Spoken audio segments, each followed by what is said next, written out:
Kau ada kereta ni, confirm kau bangsawan. Tapi kita orang lebih daripada bangsawan tau. Nampak si ada driver. Seat semua dia orang tolong settle kan.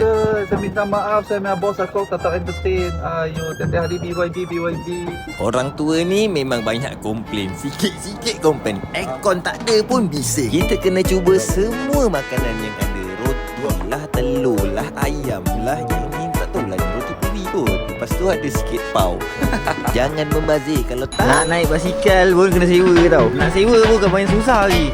Macam-macam sampai 2 telefon pegang. Scan sana, scan sini. Aku scan tak jadi pula. Tak boleh. Tak boleh. leher dah lah tak ada. Lepas tu semua benda kena suap. Doraemon ni. Settle. Sewa basikal. Semua naik basikal. Bajet dah tak ada. Kena naik basikal. Bajet dah habis. Bajet dah makan semua. Taksi pun tak ada duit. Makan dah rabak-rabak. Taksi tak ada duit. So over budget, kita kena naik basikal. Ini basikal 3 hari 5 kali guna 5 yuan, RM3.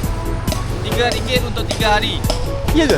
Ya. Aku tak baca. Aku makan tekan je.